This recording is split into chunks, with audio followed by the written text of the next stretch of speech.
River Arts Festival's 15th Anniversary Digital Edition. The festival is sponsored by Haldeman Artworks with support from Heritage Canada.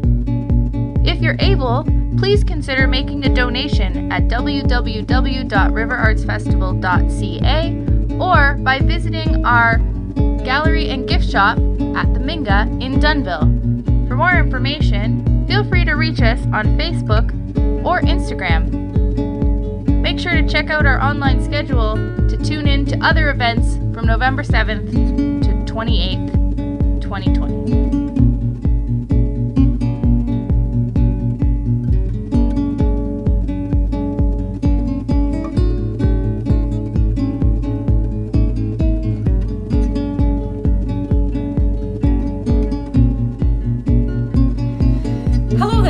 Welcome to Top Line Design Photography and Melanie Steeves Art and Coloring. I'm speaking to you today from my photo studio here in Fisherville, and I'm going to share with you some ideas and activities that kids can do during COVID and during the times when they're not able to go to school and you're looking for fun learning activities for the kids to do that is easy to do at home. I host kids photography camps and classes here at Top Line Design Photography Studios, and I've had so many talented kids come through. They always amaze me with what they're able to do with photography. I really do enjoy teaching kids and helping them learn and grow in the area of photography specifically. So what I want to make everybody aware is we're going to go through 3 different activities that parents can do with their children with everyday stuff they have at home already, and they can learn some techniques of how to take better photographs through that. As we're doing this, I want everybody to be aware, you do not need a fancy DSLR huge camera to do these activities, okay? You can use a tablet or a cell phone. As a matter of fact, right now, I am filming this on my cell phone. They can use a point and shoot camera of any kind. It doesn't have to be a big, fancy, expensive camera. If you do have a big digital SLR, you can use those as well. So it really doesn't matter what kind of camera you're going to be using for these activities. You get some really creative, unique images no matter what the camera you're using. So yeah, have fun with it. Let's get right into it. But also with my Melanie Steeves Art and Coloring, we're going to talk about that and how you can get my books. If you want any coloring books from a local artist, drawn all by me and then, put out there to the world, and it's all right out of my own design and my own heart.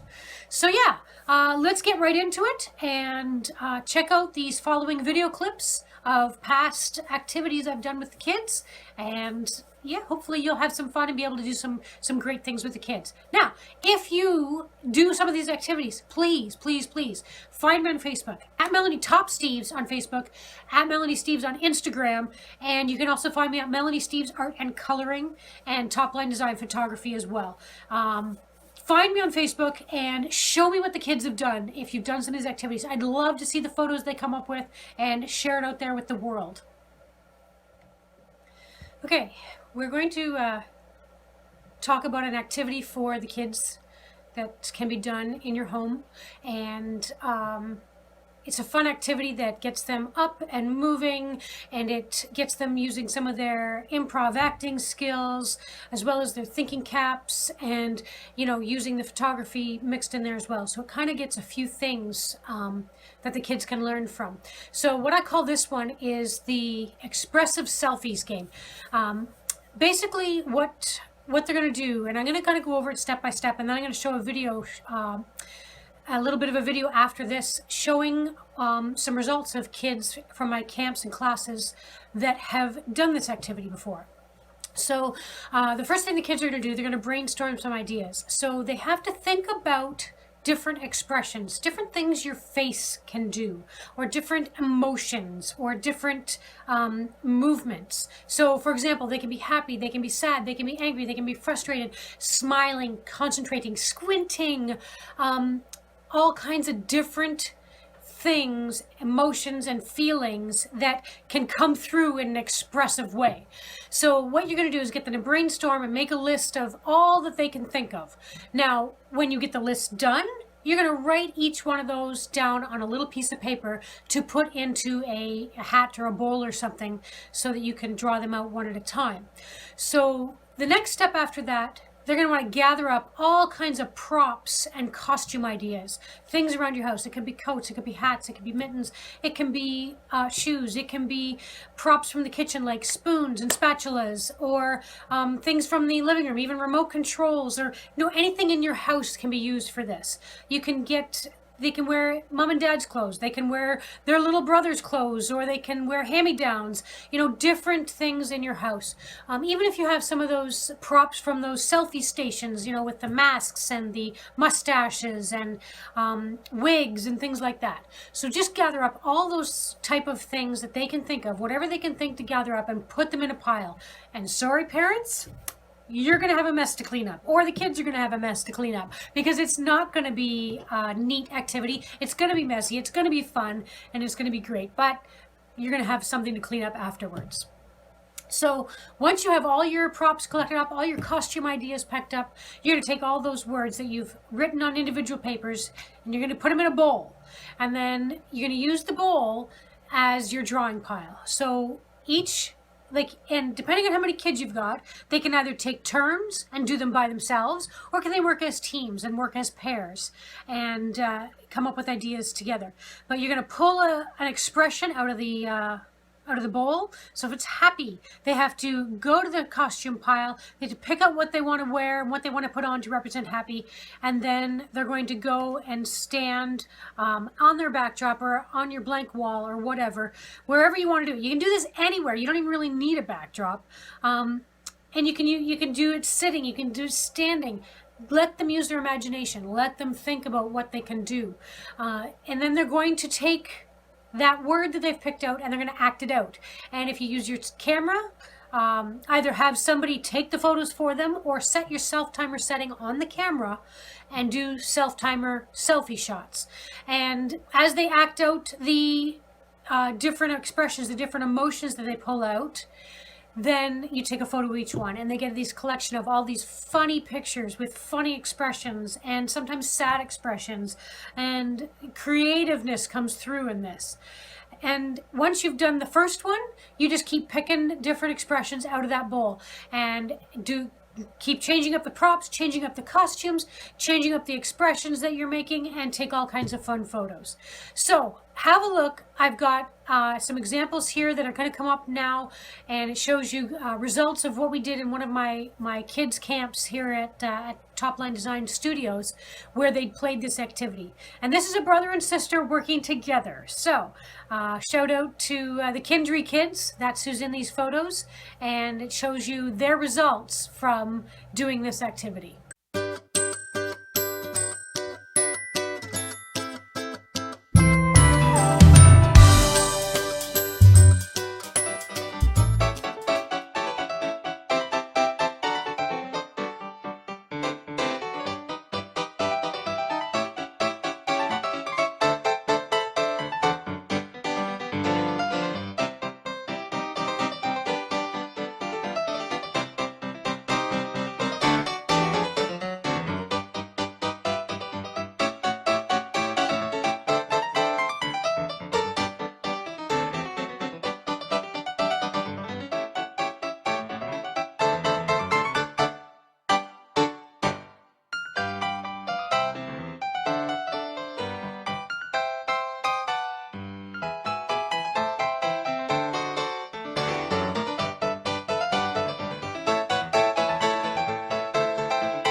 All right, we're going to do abstract drips photography. That's what I call this activity.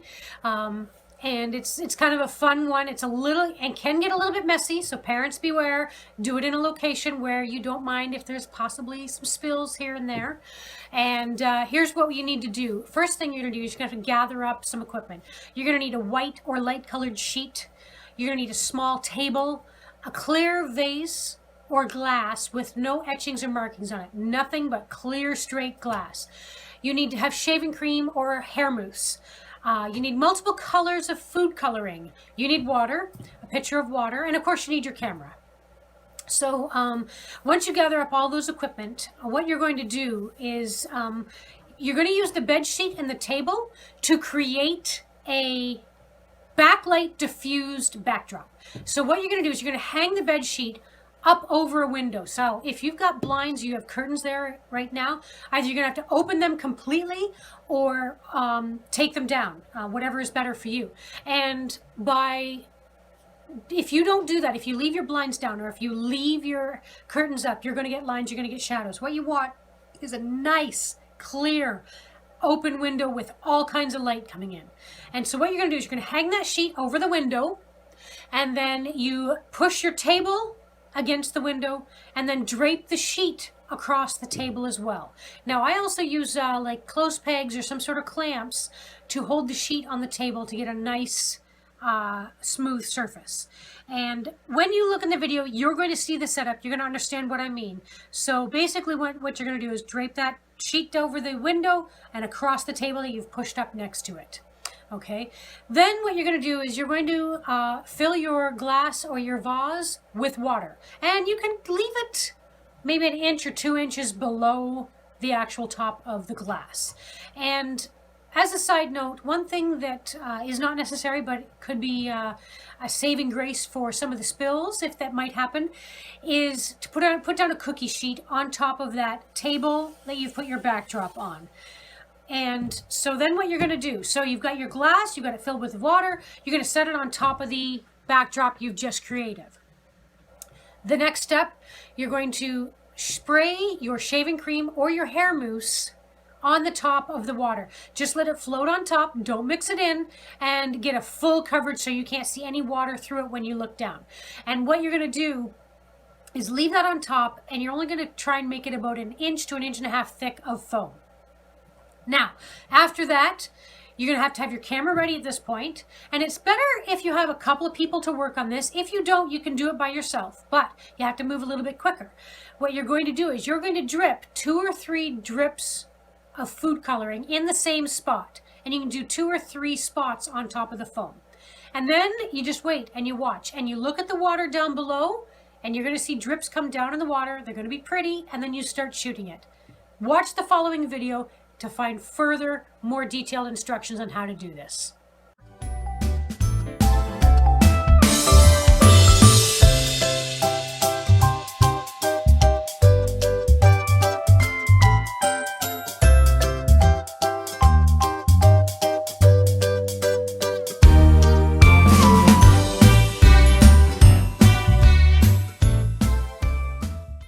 And you're not going to see too much of me, but you'll see my hands kind of doing the activity here. Maybe if the kids watch me do this first and then try and duplicate it, because I'll kind of go through everything. And what I'm using today for my cameras, I'm going to be using my iPhone and this little bad boy to show you that you don't need a big fancy camera to do this. You can do this with anything. And if you're going to be using, say, a cell phone as your camera, which is fine, I took mine out of the case, okay? Only because that's just one extra layer of glass between your lens and your subject. So if you can, take the cell phone out of the case, you'll get much sharper, clearer images from that. Okay, so what you're going to need to do is I'm going to do 2 examples here. As you can see, I've got 2 different shapes of vases. I've got a round one and I've got a tall cylinder one. And this will hopefully demonstrate that you can use pretty much any shape as long as it's a nice clear glass. You don't want patterns, you don't want prints on them, you don't want logos, things like that. And it'll turn out best if it's nice and clear. And I've filled them with water most of the way up, okay? And I hope everybody can see. I'm just going to glance back and see. Oh, hi Melissa and Beth, and hi Jackie. So first thing I want to point out when you're doing this, I filled these a little while ago to let the water settle. And it's been sitting here maybe half an hour to let the water settle. Now, what happens sometimes is you won't be able to see it probably in the video itself, but little bubbles have formed on the inside surfaces of my glass. So I'm going to use, you can use a spatula.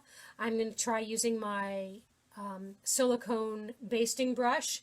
And all you need to do is you give a swipe along that glass and you clean those bubbles off to make it more of a smooth surface, and you'll get a clearer picture. Okay, so that's kind of the first thing you want to check. And you'll see it when you go to fill your water. You'll notice those little bubbles forming on the glass, and you can just clean them off. And once you clean them off, they shouldn't come back too badly. Okay, and I'm doing it on a cookie sheet just to catch any drips from my white material, because we're not actually shooting right down to the bottom. You want the sheet to come down and go down to the bottom this way, because you'll see it back here, but you're not going to see it out where the actual glass vases are setting. You don't need to use a vase necessarily. If you've only got a glass, you can get away with that. It's just easier if it's a little bit bigger. It gives you a little bit more playroom. But it does not mean you can't use just a clear glass. So there, I've cleaned the bubbles off the inside of my vases. And what I'm going to do one, I'm going to do the hair mousse. And the other one, I'm going to do it with the shaving cream to show you how both work. The hair mousse, when we go to add the food coloring to create the effect, the food coloring tends to go through it quicker than the shaving cream. So both work, but this one tends to go quicker. So if you've got a friend, a brother, sister, mom or dad, somebody who can help you, that would be a little bit handy. It's something you can do on your own if you have to, because obviously I'm going to do it on my own now. But when you put the mousse on and then you start dropping your food coloring on, and you can use any food coloring. I've just got regular old stuff you get from the grocery store, okay? And you can use any food coloring, and as soon as you start dropping that on, it's going to start going through. You kind of have to get down quick with your camera if you're doing it by yourself, okay? So I'm going to get both of these cameras turned on, and I'm going to show you some tips and tricks. Now, also good thing to keep on hand, paper towels. You never know when you're going to have a spill and need to wipe something up, because we are using liquids. So turning on this camera, getting it ready to go. Turning on this camera, because we're going to do this right now. So what I've done, I filled the water to, well, this one's about a couple inches down because it's nice and tall. This one's only about an inch down. And then you just take your foam, give it a shake, and then you put it on top. And you just put a full layer until you can't see any water through. You don't want it super duper thick, because the thicker it is, the harder it is for the food coloring to come down. Now I'm just going to do one color in this first one. So we're going to do some blue. And I'm going to put maybe about 4 drops in each spot. I'm going to do 3 spots. Okay. And it's already coming through, so I'm going to get my camera down here, and I'm going to start shooting.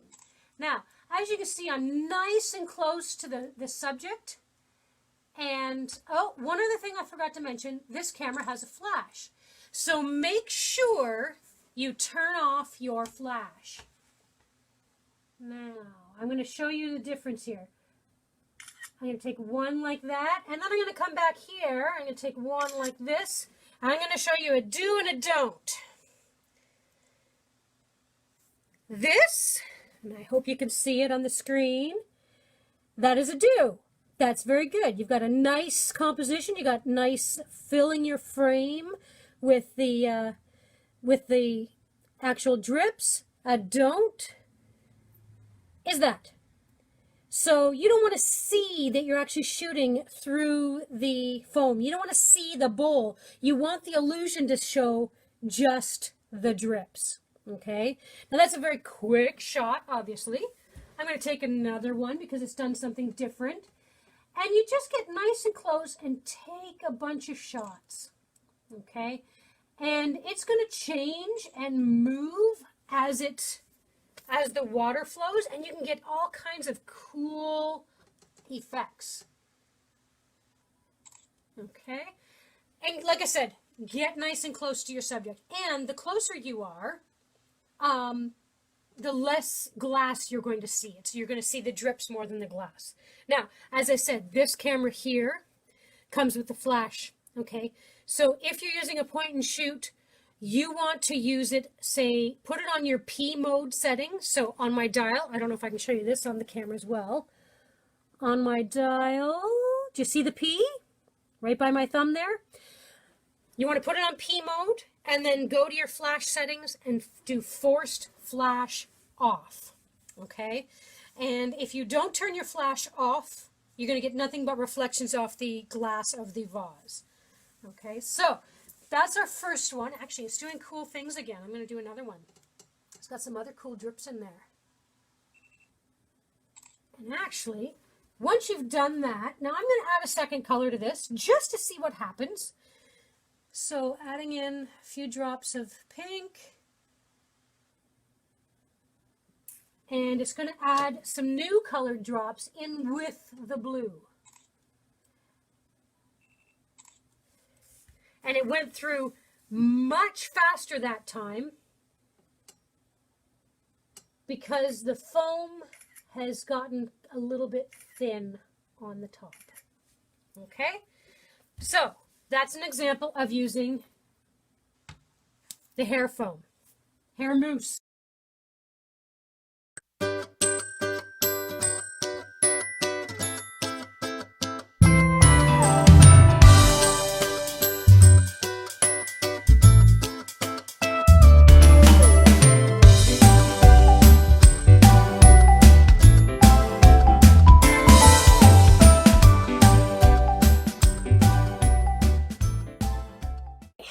Let's talk about the Creative Colors photo game. This is something I do with the kids, and it gets them up and moving. They'll be running around the house. They'll be searching for things. It's kind of a physical activity as well as a photo activity. And what is going to happen? First thing you need to do is you need to have a timer ready. So you can use your cell phone or a kitchen timer. Basically a timer that will allow you to time it, set a time for 1 minute. And then the kids are going to sit down and they're going to brainstorm. So you're going to have them think about different colors. Think about the items in your house and different colors. So red, green, blue, purple, yellow, orange. You can even throw in aqua or lavender, you know, any colors they want. Get them to write down a list of colors. I would say, 6 to 10 colors. And write them out on individual little pieces of paper. And you're going to put those papers in a bowl. And then what you're going to do is you're going to get your timer ready and have each child draw a color from the bowl. Okay, and then what they're going to do once they have their color is you're going to start the timer, and they have 1 minute to run around the house and find objects in the house that are that color. So if you get the word purple, you got to go find purple objects. You get the word blue, you got to go find blue objects. And it can be totally purple or totally blue, or just have some blue or purple in it. Anything they want to do using their imagination. And they have to, in 1 minute, find 5 different items in their color. So after they're done dashing around the house and collecting their items, after the 1 minute is up, then you're going to use those items and you're going to take unique photos of them. And when the video that follows this is the one that I did during the COVID times, when COVID first started back in March, during March break, when I did some online March break classes with the kids. And so when you watch that, you'll see different techniques and different things that you can do to photograph your different items and get these unique creative photos out of them, all just using color as your inspiration.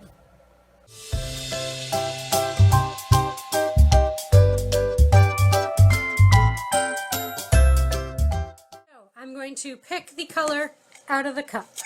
All right. The color is,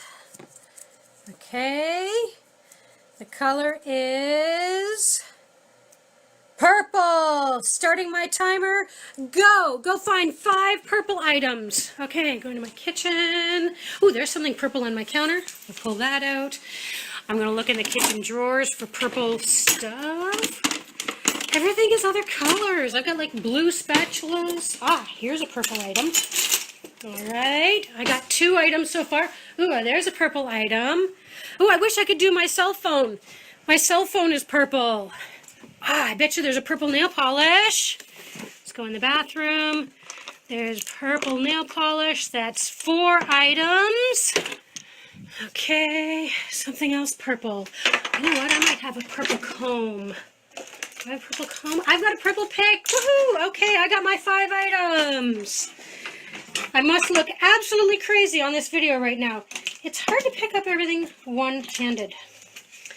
All right, I have my 5 items. And 3, 2, 1. I did it in just under a minute. So, here are my purple items that I got. All right, I found a purple bag. Ooh, the lighting here is terrible. Okay, and I found a purple pick. Okay, and we've got I grabbed 2, but they're going to be like 1 item. They're purple nail polish. Let me get some more light on the subject here. Can you see it better? Okay, I found a bottle opener. And I pulled out the purple food coloring from yesterday. Okay, so here's what we're going to do. We're going to show you some fun ways to take unique photos of just everyday items. All right, and for this, I'm going to be using this camera, which is another point and shoot camera that I have. So I'm not using a big fancy camera. And the reason I'm using this one is I want to show you on point and shoot cameras how to find your macro settings. Macro settings can help you to take more unique photos. Okay, so here's what we're going to do. First thing is something super simple. Now, if you're going to use your photo station like I am, and I'll show you some other things, you can use carpeting as background. You can use like I've got a really cool brown leather chair that might make a nice contrast. You can use curtains. You can use different things in your room. My wood floors in my kitchen, I use them a lot as a bit of a backdrop. So you can use regular things in your home too to make different types of photos. So for this lesson though, for right now, we're going to just show you some basics. So when you have something like this comb, for example, okay, you can take a just basic picture of it, plain old picture on the bottom of the, laying down on the thing, and it's pretty boring and plain. It's not bad, okay, but it's just kind of a basic photo. Okay, nothing fancy. So what you want to do is maybe turn it and try taking a photo looking down on the tines of it. Something like this. Watch your background. The reason I move that is I can see this tail over here in my picture. Okay, so I'm just going to take a quick photo here just to show you the difference. And see the difference from the photo I just took?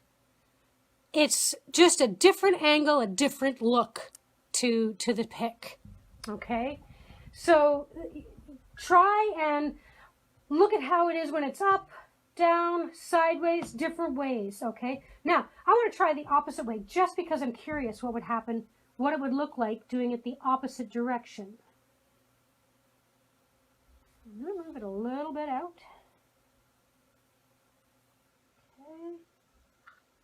Okay, so I've taken a few different angles of this one. Okay, now let's look at the nail polishes. So the nail polishes are kind of sparkly. So for those, I think I want to try turning my flash on. So with your point and shoot, you can force your flash off or on as you want. So you need to put it into P mode. So if you can see my screen, up here is P mode. Okay, it's showing me that I'm in P mode. And it's also showing me that I have my flash turned off. So I'm going to push the flash button over here, right here, the lightning bolt, You press that, and we're going to go down to this one, which is force flash mode on. Okay, so most cameras have similar settings, and you can most likely do that. So I'm going to take a test shot. I want to see how this flash looks on this sparkly nail polish. So when I look back at it, it's kind of bright. Okay, so it does make that sparkle and shine come out, but it's a little bit bright. So you can do different things. Now, when you've got two items like this, you can like stand one up and lay one down to make it different. Okay, so we'll take a shot like that.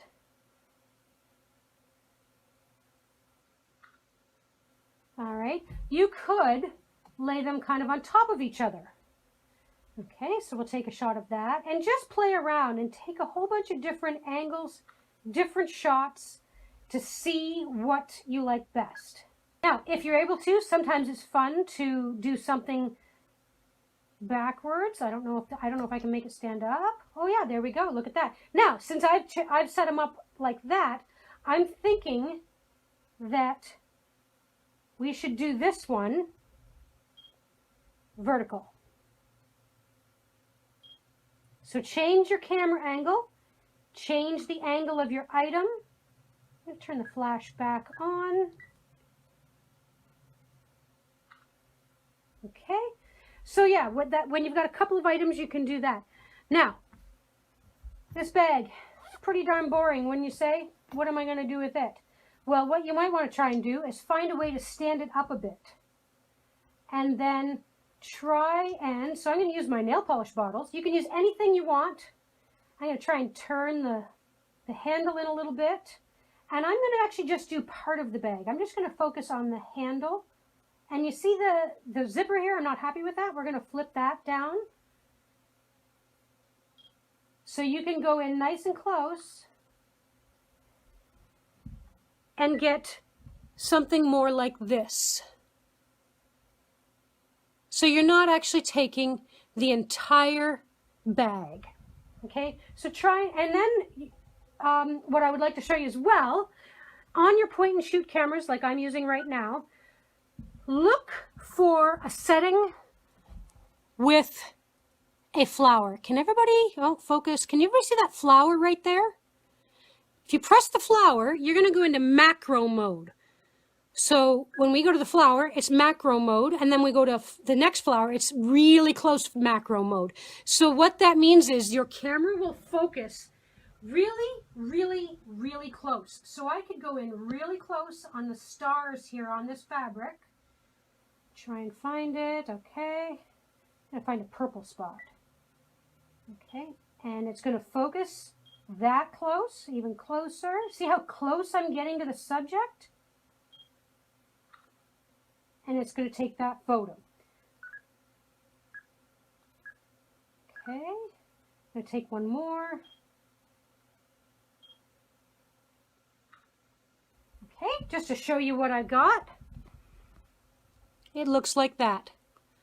So even though I found a rather boring purple object, you can make interesting photos of it without actually taking the whole item. Go over to my chair because I kind of like the look of this leather as a possible background. So I'm going to pull out, let's do the bottle opener. My purple bottle opener with some black or brown leather. And for this, you can find a way to stand it up. Maybe you could push it in. You know, use what you have to take these photos. So let's just try that. And what this is also going to teach or help learn is how to take product photos. Now, I'm immediately not enjoying this because the brown is coming through on the purple in a way that I don't like. So now that I've tried it, my brain went, oh, it'd be fun to do this over on the purple chair or on the brown chair, and I'm not liking it so much. So I'm going to try this one, which is coming through a little better. Now, that bottle opener is kind of see-through. And I think that's why we were seeing the brown come through it, and it wasn't working out so well for me. And that's another great thing about photography. You just, sometimes it's trial and error. You get a vision in your head and go, oh, this will look cool. And then it just really doesn't. So now I'm going to put it out here. I don't know if everybody can see me that far out. I'm going to move my subject away from this backdrop. I'm going to put some distance between my subject and the background. And that's going to change the complete look of how the picture is going to be. Okay, we can work right about here, and I think you guys should be able to see me. So, what I love about using my kitchen floor as a backdrop is it just looks like wood, and it's sometimes nice just to have a wood backdrop. Okay, and I think now this is going to be much better than the brown of the chair that I was trying before. All right, let's take a quick shot, have a look. Much nicer. This is much nicer than the chair. So, if you go to someplace in your house and you're not happy with what you got, just move. Try something new. And you'll get a great shot of your item. So now I would like to use my macro mode again. I'm going to go back into my little flower. I'm going to get nice and close because I want to focus on just one corner of this. Just to get a different look. Okay, one more shot.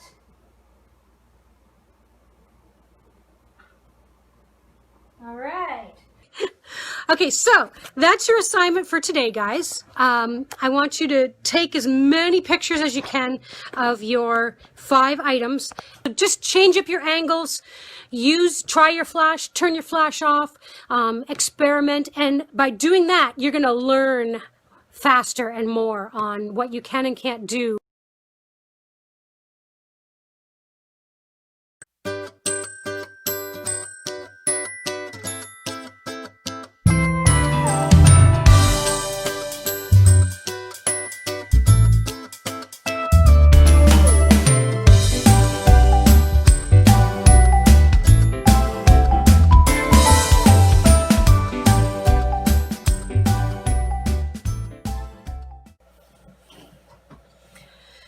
Okay, so we have talked about my photography adventures and what I'm able to do to help kids with camps and classes.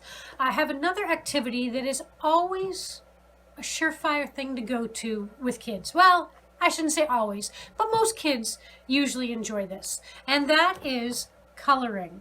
So the Melanie Steeves art and coloring side of my world, I have over 20 books for sale. It's public. I've got over 20 published coloring books, and they're all, coloring books, and they're just like any old normal regular coloring book, plain black and white pages with the designs inside to color. Now, the reason I bring this up is because there's always free activities for kids to do connected to Melanie Steeves art and coloring, and obviously, if you have a child or a person who's really keen about coloring in your life, obviously, buy my books. We have them, I have them here in Fisherville. If you're local to Fisherville, I have some copies here that you can pick up in person.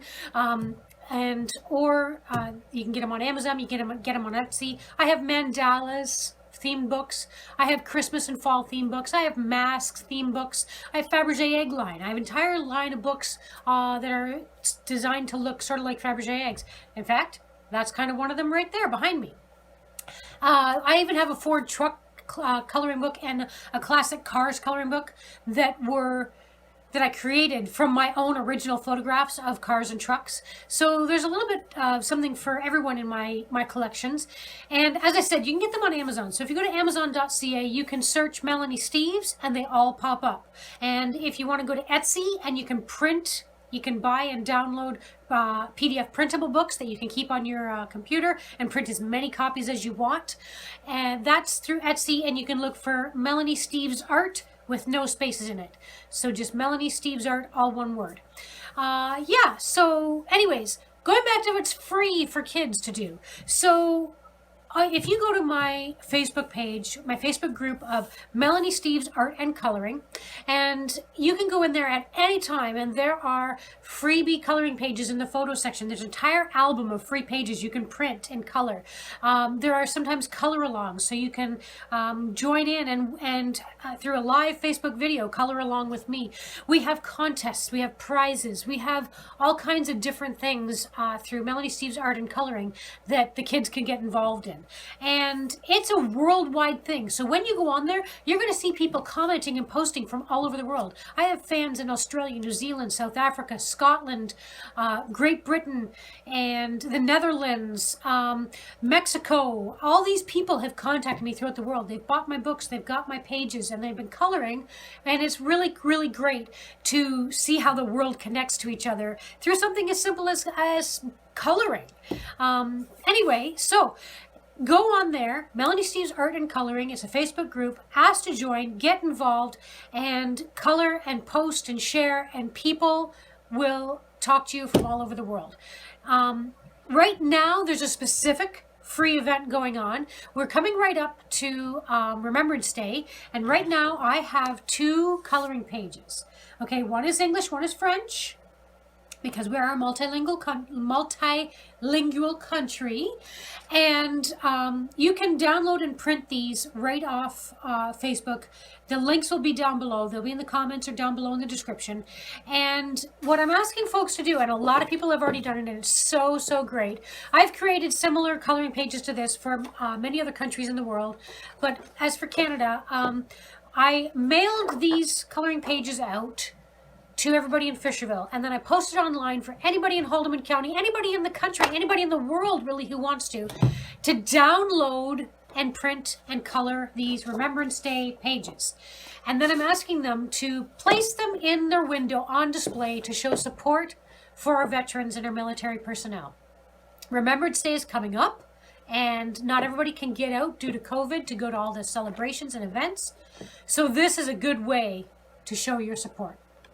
So, I'm going to follow this up with some little bit of videos about my coloring. Go to Melanie Steeves Art and Coloring, get involved. The kids can get all kinds of freebies. And yeah, just have them sit down and color. It's a great activity.